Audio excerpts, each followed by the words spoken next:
My handwriting's not amazing, but my signature, because I've had to sign my name so many times, my signature is pretty good. It's the only place I use cursive in my entire life is when I sign something. Well, listen, we may be living in a digital age, but cursive is making a comeback. Don't call it a comeback. Yeah, it's been here for years. More than 25 states are now requiring or encouraging it in classrooms, as educators say it plays a really key role in cognitive development and literacy. Here, here. But as schools become increasingly screen-based, students are doing far less writing by hand. Some experts warn that that shift could be impacting how kids learn, how they retain information, and even how they express their ideas. I totally agree with that. I do too. Joining us is Lisa Collum, a former teacher and writing education platform expert. She's here to explain why handwriting still matters and how parents and teachers can help rebuild those school skills.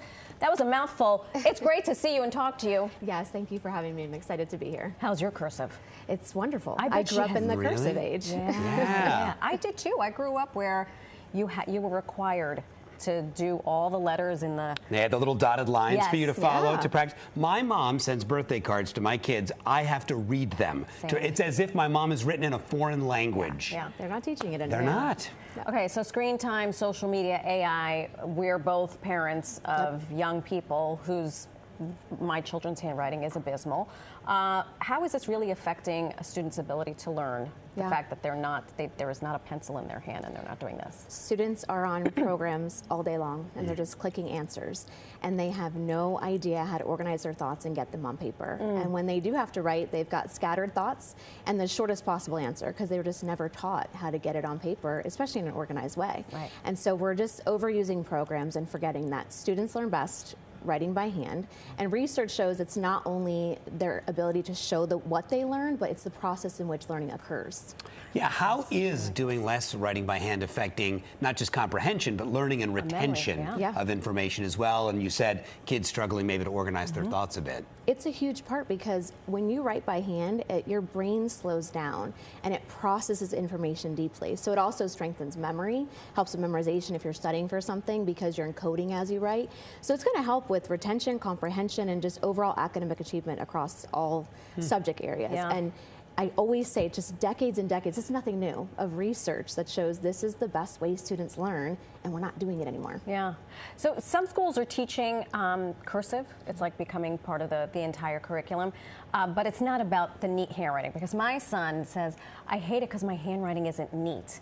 And I'm like, to your point, just make the connection between your brain and your hand. And your hand, right. And the thing. And that's it. This is about how our brain processes information and how we learn. Writing makes learning visible and measurable.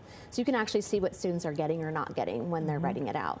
And so if we're just on computer all day and they're just clicking answers, they're not going to be able to truly learn what they're being taught.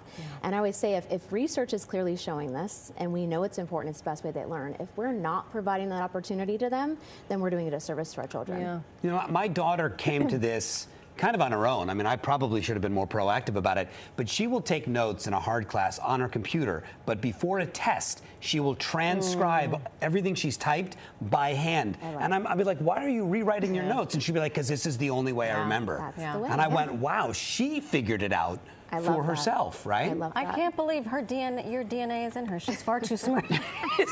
She's much more like my wife than she is like me, obviously. Aside from having brilliant children like this, and I can attest that your daughter is brilliant, what are some simple things that we as parents can do? Because I think that is a great thing. Like if your child isn't transcribing notes, that would be a great place to start. I always say, like, think old school flashcards. Like, how did we study, right? So when you're writing out flashcards, like my kids would be like, can you help me? I have 100 vocab words. And I said, no, you actually writing it is you learning it. So that's a simple way to start at home. Anytime they have to study something, flashcards.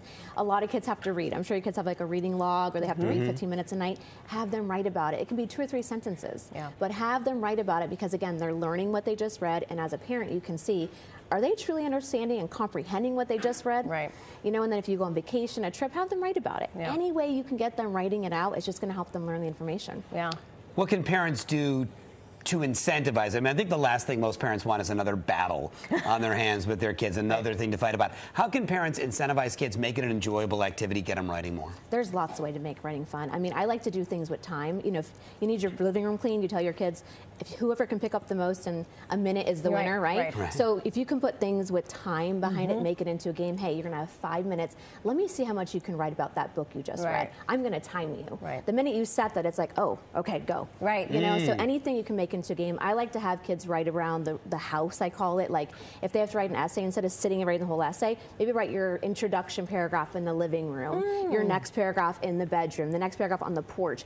And just that moving around makes it fun. Yeah, I think there is something to moving the energy, moving your Changing brain. spaces, We were just on college trips with my younger son, and I made him fill out forms, and he was like, oh my gosh, this is a lot. I was like, get to it. This is the best day of my life. I get to just sit here and you're filling out all the stuff. Oh my gosh. Well, Lisa, thank you so much. Really important information for us to use and start implementing. Indeed. For more information, you can follow Lisa on Instagram at Lisa Collum, CEO. I want to see your cursive, by the way, at the end of the show.